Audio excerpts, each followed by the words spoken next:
Avant d'être flic, j'ai servi dans l'armée. Après 3 ans d'entraînement militaire intensif, j'étais rentré dans les forces spéciales. J'avais rejoint le 13e régiment des parachutistes à Dieuze et j'avais intégré mon peloton de 10 hommes. Je me préparais à être déployé en Afghanistan en tant que soldat commando, mais aucun de ces entraînements ne m'avait préparé à l'intensité de mes 2 premières semaines dans ce pays. Le vol avait été assez routinier jusqu'à ce que vous entriez dans l'espace aérien. Ils mettaient les feux au rouge à l'intérieur de l'avion et se préparaient à descendre très rapidement vers la base où nous allions atterrir. Nous ne pouvions pas nous permettre de rester en l'air plus longtemps que nécessaire, car nous risquions de nous faire tirer dessus. Je me souviens avoir pensé « Waouh, c'est vraiment ça, on y est, nous sommes dans une zone de guerre. » On piquait du nez pour éviter de se faire tirer dessus, c'était intense, j'avais la vingtaine, c'était juste cool. La rampe d'accès à l'arrière de l'avion s'était ouverte. Nous sommes alors retrouvés dans une zone fortifiée, une base où on se sentait en sécurité. J'ai immédiatement été frappé par la beauté stupéfiante du paysage. Je me souvenais d'avoir regardé toutes ces montagnes couvertes de neige à l'horizon et j'avais pensé « Mais est-ce que c'est possible qu'on soit dans une zone de guerre ici ?» Je ne pense pas avoir vraiment apprécié à quel point l'Afghanistan était un pays étranger par rapport à l'endroit d'où je venais. Nous étions arrivés sur notre site et ce soir-là, l'équipe que nous devions relever voulait que nous participions à une opération. Nous allions donc être dans des montagnes et je me souvenais très bien qu'il parlait des réseaux de grottes qui se trouvaient à l'intérieur. Je me souvenais d'avoir pensé à quel point c'était effrayant d'être là-dedans en train de se promener. C'était tellement isolé, c'était tellement étranger. Et il pouvait y avoir des gens qui se cachaient là-dedans et nous pourrions accidentellement tomber dans un de leurs repères. Cela me filait tellement la chair de poule que j'étais en train d'en parler et l'interprète qui nous accompagnait m'interpella. Il me raconta en fait qu'en 2022, il y avait eu quelque chose de vraiment effrayant qui s'était passé. Un cas bien assez documenté d'une autre unité d'opération spéciale, celle des bérets verts de l'armée américaine. Ces soldats étaient entrés en contact avec une créature dans une grotte, ils s'étaient battus avec elle et avaient perdu un de leurs soldats. Cette histoire a été assez bien documentée, mais elle a été rapidement réduite au silence. Elle était certes intéressante, mais je n'y croyais pas vraiment. Peut-être s'agissait-il d'un animal ou d'une personne, quoi qu'il en soit, il y avait une explication à tout cela. Ce n'est que maintenant que j'ai commencé à explorer le monde de l'étrange, que j'ai cherché et trouvé le témoignage d'un des soldats qui faisait partie de cette opération. Cette opération où ils sont entrés en contact avec cette créature à Kandahar, et ce qui m'a frappé dans son témoignage, c'est qu'elle avait l'air authentique. Je vais donc raconter l'histoire de ce soldat et celle des autres témoins pour essayer de vous donner une image de ce qui s'est passé à Kandahar en 2002, et vous pourrez juger si vous pensez que c'est de la réalité ou de la fiction.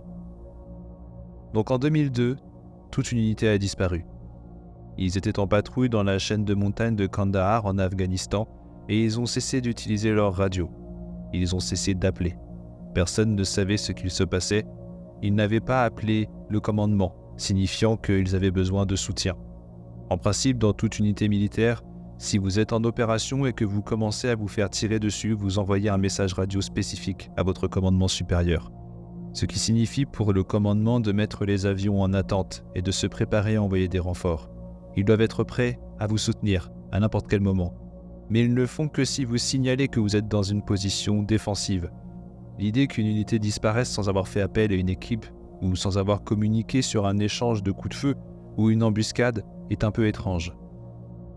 L'armée décida donc de faire appel à son unité d'élite, les bérets verts américains, c'est-à-dire les forces spéciales d'élite, afin de les identifier, de les retrouver, car pour eux c'était une affaire évidemment très importante. Elle les envoya donc à la recherche de l'unité disparue. Un soldat qui faisait partie de ce détachement d'élite des forces spéciales connu sous le nom de Monsieur K s'est présenté des années plus tard pour raconter ce qui s'était passé lorsqu'il avait été chargé de cette mission. Ils partirent donc en hélicoptère et s'envolèrent vers la chaîne de montagnes de Kandahar, à environ 4 km de l'endroit où ils pensaient que cette unité d'infanterie se trouvait. Ils savaient qu'ils étaient en territoire ennemi et qu'à tout moment ils pouvaient se retrouver dans un échange de coups de feu ou dans une embuscade. Il y avait tous ces réseaux de grottes dans les montagnes qu'on pouvait voir, et ils étaient donc obligés de se déplacer lentement, tout du moins au départ. En plus de cela, ils étaient à la recherche de cette unité d'infanterie, ils avaient besoin de trouver des indices, donc ils étaient obligés de regarder le sol, de regarder les rochers, peut-être trouver des équipements, des choses qui pourraient les mener peut-être à l'endroit où l'infanterie avait disparu et s'était repliée. Les premiers jours de leur recherche, il ne s'est rien passé. Ils regardaient partout, ne trouvaient aucun signe de l'infanterie disparue, d'équipement ou même de traces d'ennemis potentiels, mais ils continuèrent d'avancer avec tout leur équipement sur le dos. Au bout d'un certain temps, ils arrivèrent à une bifurcation, avec un sentier à peine reconnaissable qui partait vers le haut de la montagne. Le sentier principal contournait sur le flanc, mais l'équipe décida de partir vers ce sentier un peu caché, en se disant que peut-être si l'équipe avait été en danger, ils se seraient repliés dans un endroit où ils avaient la position en hauteur, avec une vue dégagée sur la vallée. Et sur ce sentier, ils repèrent beaucoup d'excréments, des excréments d'animaux. Et sur les flancs de la montagne, ils avaient pu voir durant les derniers jours que des chèvres se baladaient. Ils en déduisirent que c'était peut-être un sentier pour des chèvres, de pâturage. Ils prirent donc ce chemin en espérant peut-être tomber sur un berger ou quelqu'un qui pourrait les aider. L'équipe commençait donc à se frayer un chemin sur ce sentier. Et dès qu'ils commencèrent à monter, ils remarquèrent qu'il y avait des petites pièces d'équipement militaire qui étaient au sol. Après un examen qui était assez sommaire, ils virent très rapidement que c'était du matériel américain. Des morceaux de radio, comme des antennes, des fouets et des boîtiers. Ils trouvèrent également des sacs à dos de type militaire, avec des accroches molles, et des morceaux d'uniforme appartenant à l'unité d'infanterie disparue. À partir de là, ils étaient sûrs qu'ils avaient enfin trouvé la piste de cette fameuse troupe. Ils le savaient grâce aux écussons présents sur les uniformes qui ne pouvaient pas tromper. Alors qu'ils remontaient la piste, en plus des équipements, ils trouvèrent des os brisés. Pour eux, ce n'était pas une certitude que ces os appartenaient à des humains. Ils avaient croisé du coup des excréments de chèvres, ils étaient sur un sentier de pâturage, il était fort possible que ces os appartiennent à des animaux. Mais le fait d'avoir trouvé tous ces équipements de radio et ces uniformes avec des écussons militaires appartenant à l'armée américaine, le doute commençait vraiment à s'installer. Alors qu'ils réfléchissaient à ce qui avait pu se passer sur ce sentier, ils levèrent la tête et virent que le chemin était en fait recouvert d'os. Tout le long, jusqu'au sommet de la montagne, là où le sentier disparaissait et où les soldats ne pouvaient voir ce qu'il y avait au-delà. Ce qu'il faut savoir aussi, c'est que ces forces spéciales sont extrêmement bien entraînées. Ils sont entraînés à repérer le danger et surtout à y réagir le plus efficacement possible. Donc quand leurs doutes se transformèrent en soupçons, ils se mirent en formation défensive. Ils essayèrent de progresser à couvert derrière des rochers, s'accroupirent presque pour se déplacer et vérifièrent que leurs armes étaient prêtes à engager l'ennemi s'il le fallait. Sauf que jusqu'à maintenant, ils n'avaient aucune idée de quel ennemi ils pouvaient avoir en face d'eux, et s'il y en avait un. Ces équipes de commandos sont extrêmement bien formées et je ne dis pas ça parce que moi-même j'en ai fait partie dans l'armée française. Je suis un peu biaisé, mais c'est la réalité. Ce que je peux vous dire, c'est que leur formation est quand même similaire à celle que nous recevons nous. Elle n'en reste pas moins une formation unique qui transforme ces hommes en des armes vivantes. Et donc ils progressaient vers ce sentier et arrivèrent tout en haut, là où ils ne pouvaient voir auparavant ce qu'il s'y cachait. Un plateau se dévoila devant eux. C'était plutôt inhabituel car la montagne était escarpée. C'était comme s'il y avait une sorte d'étagère encastrée dans la montagne, ce qui leur permit de se reposer un instant. Quand bien même, ils étaient à découvert, car le terrain était plat, il n'y avait pas d'endroit où se cacher. Ils remarquèrent qu'il y avait encore plus d'équipements éparpillés sur le sol, et juste en face d'eux, la montagne était percée de plein d'entrées de grottes. C'était comme si elles avaient été intentionnellement placées de façon à ce qu'elles débouchent directement sur le plateau. Ils commencèrent à se diriger vers l'entrée de ces grottes et se rendirent très rapidement compte, sans même s'en approcher, que même si l'entrée de ces grottes était assez grande et que tout le monde pouvait y entrer, il n'y avait pas d'autre moyen de s'en approcher. C'était la seule issue. Ils étaient donc extrêmement vulnérables. Si quelque chose se cachait là-dedans, ils étaient en danger. Quand ils furent devant l'entrée de la première grotte principale, le chemin descendait abruptement. C'était comme s'il y avait une falaise où l'on risquait de glisser à tout moment. Ils décidèrent alors de ne pas descendre car c'était trop dangereux. Ils avaient de forts soupçons que les militaires disparus étaient déjà morts et que c'était à cet endroit qu'ils avaient perdu la vie. À la vue de tous les os et tout le matériel brisé, ils n'avaient maintenant plus aucun doute. Et ces grottes étaient sûrement l'endroit où tout s'était terminé. Ils prirent donc le chemin du retour, redescendirent l'entrée de la grotte pour aller vers le plateau. À ce moment-là, M. K, qui était toujours dans la formation défensive, se retourna pour regarder l'entrée de la grotte. et dans l'obscurité, il vit quelque chose. Un mouvement rapide, un éclair fugace. Ce mouvement est tellement rapide qu'il n'a même pas le temps de réagir. Et alors, il voit un projectile sortir de l'obscurité et foncer directement sur eux à une vitesse hallucinante.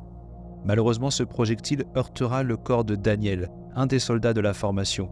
Daniel sera projeté en arrière sur plusieurs mètres et tombera au sol, raide mort. Monsieur K fut le premier à réagir et remarqua que c'était une lance qui lui avait été lancée. Elle avait transpercé de part et d'autre le corps de Daniel. Il n'avait eu aucune chance. Et alors c'est là que l'histoire devient vraiment étrange. Tous les soldats qui étaient en état d'alerte depuis déjà plusieurs heures mirent maintenant leurs armes en joue et visèrent l'entrée de la grotte. Une silhouette gigantesque sortit de la pénombre. C'était un homme, ou du moins ça y ressemblait. Il mesurait plus de 3 mètres. Il avait une barbe rousse, des cheveux longs de la même couleur et était totalement nu. Quand il fut totalement éclairé par le soleil couchant, il hurla et chargea les soldats. Au lieu de les attaquer directement, il courut pour aller vers le corps de Daniel et il essaya de retirer la lance qui s'était plantée dans le corps, mais en même temps dans la roche. C'était dire la puissance du lancer. À ce moment-là, l'équipe était sortie de son état de choc. Ils mirent en joue le géant et vidèrent leur chargeur. En l'espace de 30 secondes, le géant ne put réagir et tomba lui aussi, raide mort au sol.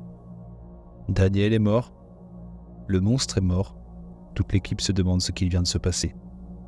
Une fois la poussière retombée et les tirs arrêtés, ils appelèrent le quartier général et tentèrent de décrire ce qu'il s'était passé. Une très grande créature, peut-être humaine, avait lancé un projectile qui avait touché Daniel. Ce dernier était mort sur place. Le commandement avait alors envoyé 2 hélicoptères, l'un pour récupérer Daniel et son équipe et l'autre pour élitreiller cette immense créature. Ils eurent beaucoup de mal à l'attacher et ils eurent encore plus de mal à l'enrouler dans le filet et ensuite le transporter jusqu'à la base. Quand ils regardèrent la bête de plus près, ils remarquèrent qu'à ses doigts et à ses pieds, il y avait 6 doigts. L'hélicoptère décolla avec le monstre, l'équipe monta dans l'autre engin et ils repartirent tous avant d'être débriefés dans la base. L'hélicoptère qui transportait le géant se rendit d'abord à l'aérodrome et rencontra l'équipage d'un C-130, un autre gros avion militaire. Le pilote de l'engin avait déclaré publiquement qu'il se souvenait avoir vu une personne géante de plus de 3 mètres avec 6 doigts à chaque main et 6 orteils à chaque pied. Il avait affirmé que c'est ce qu'il avait vu, même si l'information avait ensuite été classifiée et rendue top secrète. Donc en plus de l'équipe des Bérets Verts, il y avait aussi eu ce pilote qui avait remarqué et témoigné de la bizarrerie de cet être quasi-humain. De son côté, Monsieur K et son équipe étaient retournés à la base pour être débriefés et ils avaient dû fournir un rapport détaillé de cette opération de plusieurs jours dans les montagnes. C'est quelque chose qui se fait dans toutes les armées. Quand vous sortez faire une opération, vous revenez et vous devez décrire ce qui s'est passé. Monsieur K et son équipe avaient décidé d'être honnêtes sur ce qu'ils avaient vu et ils ont donc décrit en détail tout ce que vous savez maintenant. Un géant avec 6 doigts à chaque main, 6 orteils à chaque pied. Ils ajoutèrent aussi la façon dont Daniel avait été tué et une fois que le rapport fut soumis au commandement, ces derniers le refusèrent et demandèrent à le réécrire. Il faut comprendre que pour l'équipe de Monsieur K, c'était horrible. Ils avaient vécu un traumatisme et n'avaient pas de réponse à leurs questions. Ils avaient vécu quelque chose que leur formation ne les avait jamais préparés auparavant, quelque chose d'étrange, voire même de surnaturel. Et pourtant, il arrivait très souvent que dans l'armée américaine, les informations soient classifiées. Le contrôle des données et de l'information était un grand pouvoir. Alors qu'il était rempli d'incompréhension et de haine, M. K réécrivit le rapport. Et il fit en sorte que cela ressemble à un engagement typique dans les montagnes avec un ennemi embusqué, et cette information est devenue top secrète. Et à partir de là, ce fut tout. Plus jamais ils ne réentendirent parler de cette histoire. Monsieur K et son équipe durent signer des accords de non-divulgation, de confidentialité, tout un tas de paperasse qui les obligeaient à se taire et à ne plus jamais parler de cet événement. Et le plus frustrant pour eux était de ne pas savoir ce qu'ils avaient fait du corps du géant, car comme je l'avais dit auparavant, plusieurs témoins étaient présents. Il fallut attendre la guerre et bien plus longtemps encore pour que Monsieur K choisisse de sortir de son silence. C'était en 2016, quand il fit une déclaration publique. « Vous savez, on s'en fout, je vais rendre public ce que j'ai vu parce que mon ami est mort et qu'ils font comme si rien ne s'était passé. Mais ça s'est passé. On l'a vu, nous. » Suite à cette déclaration de M. K, il n'y a pas eu de réaction de l'armée ou du gouvernement américain. Mais c'est grâce à M. K qu'aujourd'hui, nous avons ce rapport détaillé sur cette rencontre avec l'équipe de M. K et le géant de Kandahar. Je ne sais pas quoi penser de cette histoire. S'il y a bien un endroit dans le monde où nous pouvons cacher l'existence de créatures de ce genre aux yeux de l'humanité, cela pourrait très bien être dans les montagnes d'Afghanistan. Le fait d'avoir vu ce paysage de mes propres yeux me pousse à croire que cela est possible. Quoi qu'il en soit, un soldat a été tué, des personnes ont été portées et disparues, et plusieurs témoins corroborent la même version des faits. Alors pour vous, cette histoire relève-t-elle de la fiction ou d'un monde parallèle et surnaturel que nous ne soupçonnons pas et que surtout nous ne pouvons expliquer ?